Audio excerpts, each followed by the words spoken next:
No início do ano de 2020, a palavra pandemia começou a fazer parte do nosso cotidiano. Claro, não é um termo que para muitos poderia até ser desconhecido. E após 2 anos de Covid-19 no mundo, agora a gente chega a um ponto no qual começa-se a discutir uma nova categorização da pandemia para endemia. Sendo assim, o que cada definição dessas palavras, pandemia, endemia, epidemia, tem também surto, significam? A gente vai conversar mais sobre o assunto agora com a médica infectologista e professora do curso de medicina da Universidade de Santo Amaro, Unisa, Sandra Gomes de Barros. Um prazer tê-la aqui conosco. Seja bem-vinda. Tudo bom, doutora Sandra? Prazer todo nosso. Obrigada pelo convite. Prazer todo nosso também. Endemia e epidemia talvez sejam termos com os quais a gente já tinha uma certa familiaridade, porque algumas doenças são endêmicas, ou seja, fazem parte do dia a dia de determinadas populações e, vez ou outra, aparecia ou ainda aparece alguma epidemia que acaba sendo o quê? Um registro, né, de um número de casos em excesso em relação ao que seria esperado normalmente. Depois veio a pandemia, que é essa disseminação de vírus mundo afora, países afora. E o surto? O surto também tem, não é, aquele caso repentino em que acontecem muitos casos. A gente vai ter que aprender a viver com todas essas situações diferentes, não é isso, Sandra? Se é que a gente já não está preparado, não é, para enfrentar esse tipo de situação. Sim, a gente vive sabendo que a qualquer momento, se você não tiver um controle adequado da doença, você pode estar sendo vulnerável a alguns casos, a algum aumento de casos em determinadas regiões, e aí esse aumento de casos vai caracterizar aquela doença que está numa fase endêmica e pode mudar para uma fase epidêmica, ou ter um surto de uma determinada doença, né, que está ali registrando poucos casos, mas numa determinada cidade teve um aumento absurdo, não esperado, daquela doença naquela cidade, e isso vai se comportar como um surto numa determinada localidade. Se isso abranger outras cidades, outros estados, aí a gente vai caracterizando a epidemia, né? Porque já está se alastrando para outros lugares. Em relação à Covid-19, a gente já ouviu de vários especialistas de que a doença ela está caminhando para se tornar endêmica, ou seja, a gente vai estar convivendo com o vírus, esse novo coronavírus, indefinidamente, ou seja, por um tempo indefinido. A doença ela vai estar aí presente, batendo na nossa porta diariamente, mas não mais como uma pandemia. É essa a sua percepção também? Sim, há uma diminuição de casos, né? Em todo o mundo, né? Nós estamos vendo isso, uma diminuição das hospitalizações, uma diminuição dos óbitos, né? E uma diminuição de registro de caso.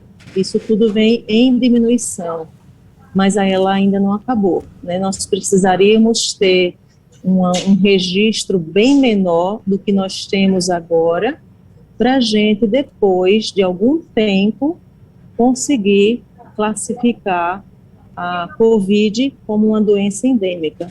A gente acredita que isso vai acontecer, que ela não vai embora, que ela vai ficar entre nós nessa forma endêmica. Mas ainda estamos na forma de pandemia, com registros ainda altos em vários países, inclusive aqui no Brasil, a gente tem registro ainda alto. Então, nós não saímos da fase da pandemia, a pandemia não acabou e a gente precisa ficar atento a isso. Em relação ainda no caso de endemia, do ponto de vista de ameaça, o que a Covid pode ainda representar para todos nós nessa condição de uma doença endêmica e não mais numa pandemia como a gente ainda está vivendo agora? Os cuidados ainda precisam ser mantidos, não é? O uso das máscaras, o distanciamento social, evitar as aglomerações, porque o vírus ainda está sofrendo mutações, e cada vez que ele sofre mutações, ele nos aborda de uma maneira diferente, ou mais invasivo, ou mais contaminante, infectante, né, atingindo muitas pessoas. E ele ainda pode se associar com duas mutações, você ter duas mutações juntas ao mesmo tempo. A gente vem sendo surpreendido nesses últimos 2 anos pelo vírus, com o aparecimento aí de várias mutações. A gente já passou por vários tipos de mutações e vários tipos dela se comportam diferente. Então, como a gente ainda não saiu da pandemia, a gente ainda tem registros de caso e a gente tem um índice de vacinação no Brasil como um todo não ótimo, a gente acredita que enquanto a gente não atingir o índice vacinal, principalmente em algumas regiões brasileiras, como Tocantins, que está com um índice de vacinação completo bem abaixo, enquanto a gente não atingir esse nível de vacinação, a gente não vai conseguir controle dessa doença. E aí a gente não sai dessa fase pandêmica, porque ela está acontecendo no mundo inteiro. Então, a gente tem registros em níveis altos ainda no mundo inteiro. Então, é preciso que as pessoas completem seu calendário vacinal, recebam suas doses de reforço. São Paulo já está na 4ª dose de reforço e muitas cidades brasileiras nem saíram da 2ª dose. Isso é preocupante, porque a gente precisa do reforço da dose para garantir essa proteção e evitar que a doença chegue de novo. Doutora Sandra, a gente tem esse debate que volta e meia aparece no noticiário dessa mudança de pandemia para endemia ou para epidemia. Só que o conceito básico de pandemia é que é uma epidemia de alcance global. É possível que países isoladamente passem a tratar a doença como uma endemia quando a Organização Mundial da Saúde ainda não declarou o fim da pandemia, ou é meramente uma questão discursiva de gestores públicos para tentarem passar a ideia de que o pior da doença já passou? Então, eu acredito que nós temos aí uma questão política, né? Nós temos uma questão política aí. A gente precisa seguir as orientações dos órgãos que estão acompanhando da Organização Mundial da Saúde, das sociedades brasileiras, internacionais, né, de infectologia, de pneumologia, todas essas sociedades que vêm acompanhando esse quadro pandêmico. E no momento que se achar adequado, baseado nas taxas de infectividade, de óbito, de hospitalização, declarar o momento dessa transição. Não é de um dia para o outro, né? Nós precisamos ter registros de casos para a gente conseguir mapear e poder falar adequadamente que houve essa transição. No ponto de vista da evolução do número de casos aqui no próprio Brasil, a senhora imagino que acompanha também o noticiário de regiões específicas. A gente pode tratar como se a pandemia estivesse no mesmo nível em todos os locais do Brasil, ou ainda há uma certa disformidade? A gente teve em 2020 e 2021 os episódios do Amazonas que acabaram sendo picos antes de que outras regiões do país tivessem o mesmo pico. Já dá para tratar como se nós estivéssemos numa espécie de uniformidade em todas as regiões do país, ou ainda nós temos algumas situações que merecem mais atenção por conta da transmissibilidade da doença, por conta da evolução da própria vacinação? Como é que está a situação hoje no país, doutora Sandra? Então, existe realmente uma disformidade. Cada cidade brasileira tem seus índices diferentes, tem índices diferentes de vacinação, de taxas de vacinação, tem índices diferentes de taxa de hospitalização, índices diferentes de pacientes que adoeceram, que estão notificados. Então, todo esse comportamento diferente de uma região brasileira para outra se deve exatamente às medidas comportamentais instituídas, máscara, distanciamento social e também intimamente relacionadas às taxas de vacinação. Né? Quem não foi vacinado está no risco do adoecimento. Inclusive, aqui em São Paulo, os casos graves, internados há mais de 30, 40 dias, são exatamente pessoas que não têm nenhum esquema vacinal, ou tomou somente a primeira dose e não completou. São essas pessoas que estão hoje, pessoas que não tomaram um esquema vacinal completamente atrasado. Então, essas pessoas acabam complicando em algum momento.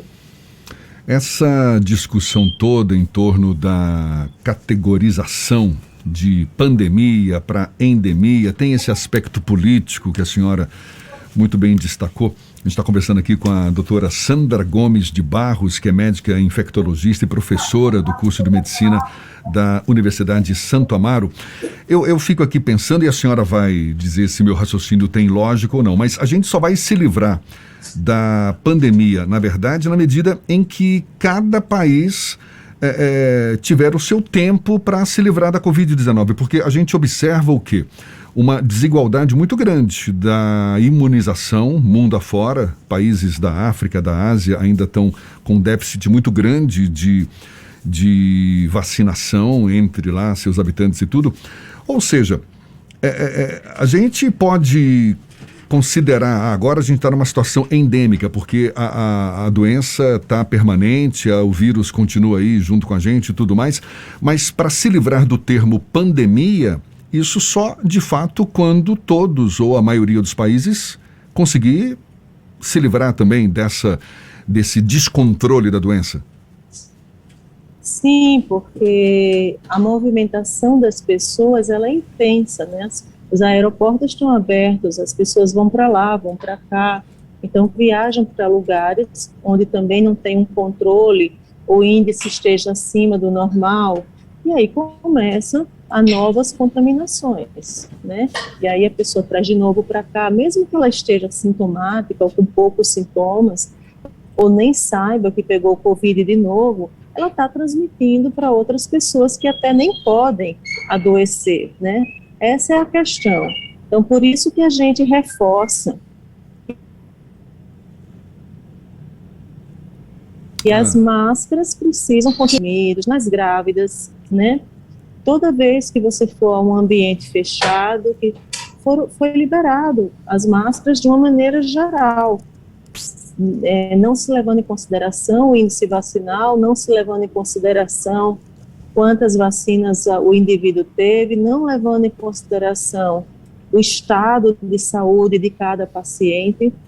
Então, eu recomendo que as pessoas têm problemas de saúde, elas continuem usando máscaras nos ambientes fechados ou nos ambientes que têm aglomeração. Tudo isso para a pessoa não adoecer, né?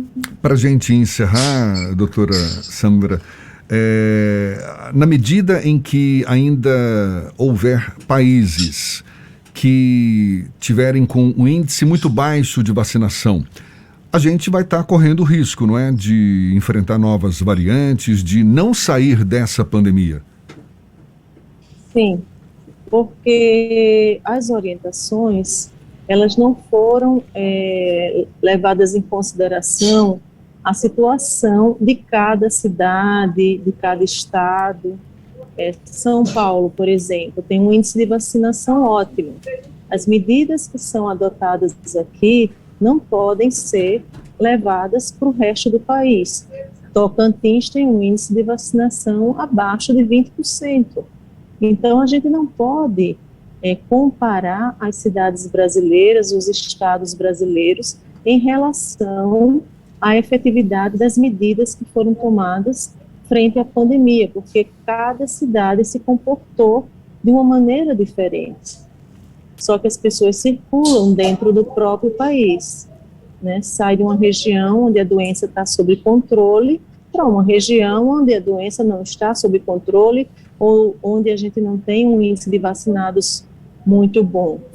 Então, existe um risco, se você não estiver protegido, vacinado, de você adoecer, pegar a doença novamente e até ser portador dela e transmitir para outras pessoas que não podem adoecer, como grávidas, imunossuprimidos, transplantados renais, outras pessoas que, se pegarem esse vírus, pode ter um comprometimento mais grave da doença e um desfecho pior.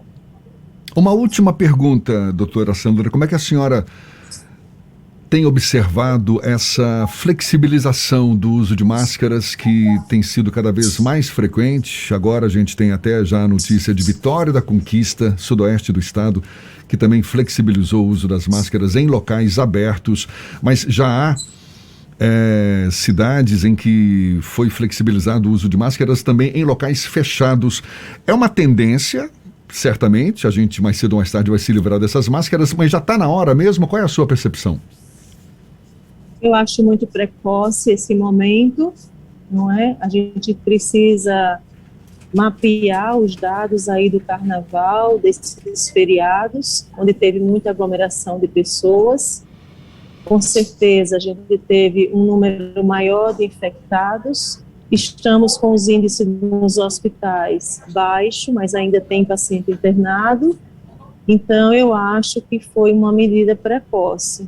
Acredito que nas áreas livres, nas áreas abertas, ok, desde que não tenha muita aglomeração, mas ambientes fechados é um ambiente propício para o vírus se disseminar de uma forma mais rápida e atingir muitas pessoas, principalmente escolas, né? Nós temos aí as nossas crianças com índice de vacinal baixo, então eu acho que a gente tem que investir na educação das medidas e na educação da vacinação, garantir o estado vacinal de todas as pessoas, para a gente aumentar essa segurança em relação ao vírus e dessa forma tentar, né, combater o aumento do número da doença nos próximos meses.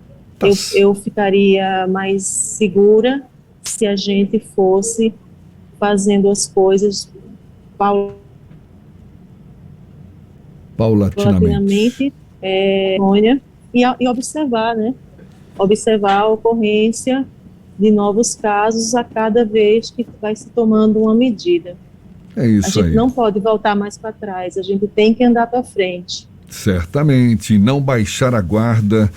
Com certeza. A doutora Sandra Gomes de Barros, que é médica infectologista, professora também do curso de medicina da Universidade de Santo Amaro, muito obrigado pela sua disponibilidade, pela atenção dada aos nossos ouvintes. Seja sempre bem-vinda. Bom dia e até uma próxima. Bom dia, até uma próxima. Cuidem-se, vacinem-se. Obrigada. Muito bem, tá certo. Agora são 7h46 na Tarde FM.